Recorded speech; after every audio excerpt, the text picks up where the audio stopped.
montrer comment réaliser une pâte feuilletée en escargot. Donc c'est une recette très simple qui vous permet de faire des pâtes feuilletées rapidement. La seule petite chose à laquelle il faut penser, c'est avoir du beurre congelé en petits morceaux à l'avance. Allez, je vous explique. Au niveau des accessoires, c'est tout simple. Il nous faut un rouleau à pâtisserie, le petit racloir.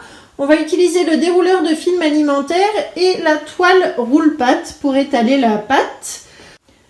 Pour les ingrédients, il nous faut de la farine, de l'eau, du sel, du vinaigre blanc et du beurre donc congelé en petits morceaux.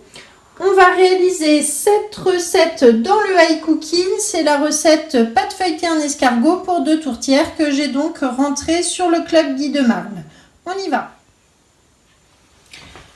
Alors comme d'habitude, faire la recette et on lance le pas à pas. C'est parti. Donc il faut congeler le beurre en petits morceaux la veille ou quelques heures avant. Il faut 250 g de beurre. On fait étape suivante. Voilà, mettre le beurre congelé, la farine, le sel dans le bol. Donc 250 g. Je mets donc mes petits cubes congelés. Ça c'est vraiment important pour la réussite de la pâte. Je fais suivant. 250 g de farine. Donc la balance est prête, toujours ici. Hop, elle va monter au fur et à mesure.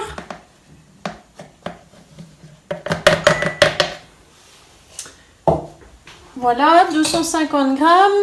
Suivant, une cuillère à café de sel. Je vais mettre de la spatule double embout pour remettre la farine. Une cuillère à café de sel. Suivant, je mets le bouchon 1 minute en fonction rissolage. C'est parti.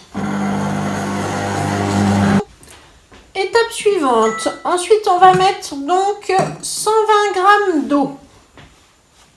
Alors, la balance bien à 0 et c'est parti. Là, il faut faire attention de ne pas en mettre trop. Il faut bien respecter la quantité de liquide.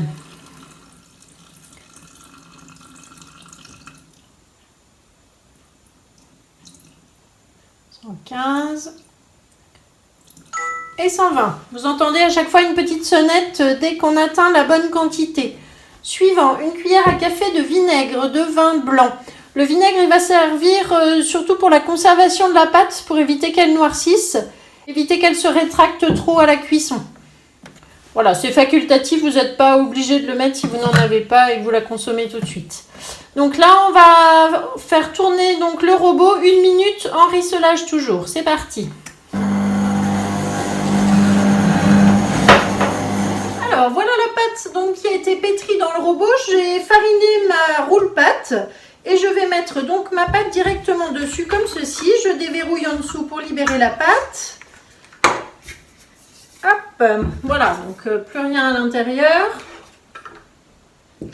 J'enlève ce qu'il y a autour des couteaux. Donc il reste plein de morceaux de beurre visibles et apparents. C'est normal, donc ne vous inquiétez pas, il ne faut pas trop la pétrir non plus. C'est en la roulant en fait que le beurre va s'intégrer à la pâte. Voilà, donc on refait une boule. C'est froid, on la remet un petit peu comme ça dans la farine. Hop.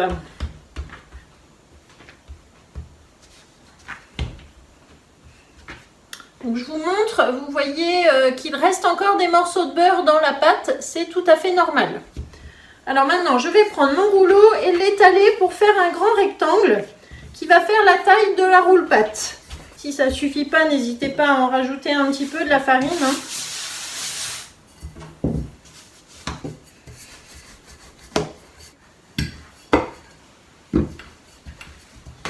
Alors voilà, vous voyez que j'ai obtenu donc un grand rectangle. Maintenant, je vais prendre mon petit racloir rose et on va rouler la pâte dans un sens. C'est-à-dire qu'on va faire comme un petit roulé, comme ceci.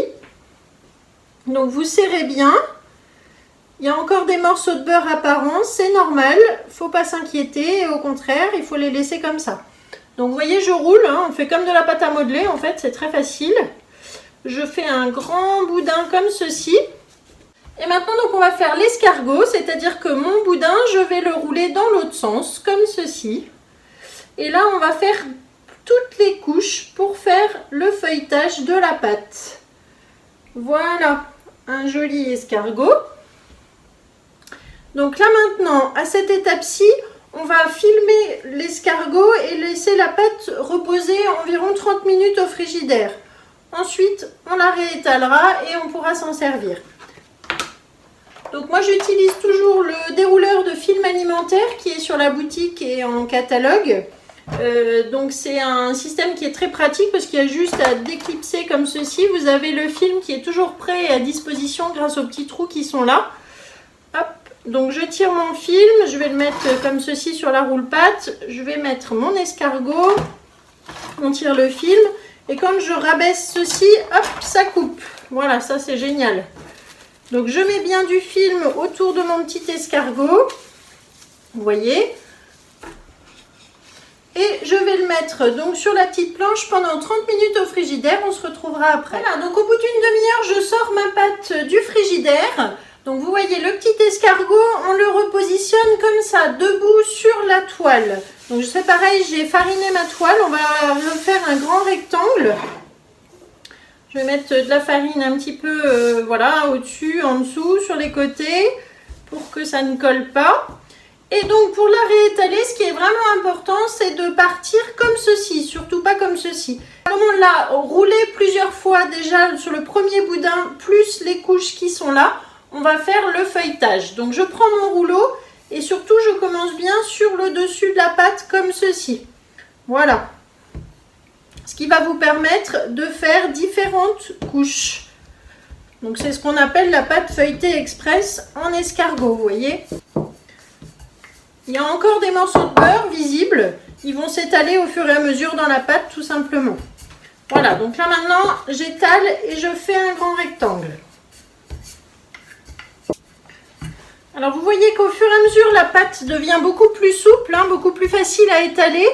Le beurre, lui, s'est intégré complètement à l'intérieur de la pâte, donc on n'en voit quasiment plus de morceaux.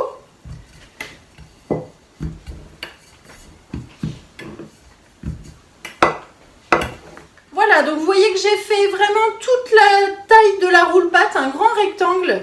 Donc on peut maintenant l'utiliser comme on le souhaite. Vous pouvez l'utiliser maintenant soit pour faire 2 tourtières. Vous voyez qu'en la coupant en 2, ça fait la valeur à peu près des 2 moules à tarte. Avec cette recette, vous pouvez réaliser des tartes salées, des tartes sucrées, des mini tartelettes, mais vous pouvez faire aussi des feuilletés pour l'apéritif. C'est libre cours ensuite à votre imagination grâce à cette pâte feuilletée maison. Pourquoi pas un millefeuille aussi, c'est excellent. Je pense que je ferai une recette dans pas trop longtemps sur le millefeuille. Voilà. Donc je vous remercie d'avoir suivi cette vidéo, j'espère que vous en réaliserez maintenant davantage parce que c'est vraiment facile. Juste pensez à mettre 250 g de beurre en petits morceaux dans votre congélateur, vous en avez toujours de près. Et voilà, ensuite dès que vous le désirez, vous faites votre pâte feuilletée. Je vous mets ici la recette de la tarte soleil d'Annette, c'est une recette qui permet d'utiliser cette pâte, vous allez voir. Et puis je vous dis à très bientôt, abonnez-vous, likez et surtout partagez, parlez-en à tous vos amis et parlez de cette chaîne YouTube. Voilà, merci beaucoup, à bientôt.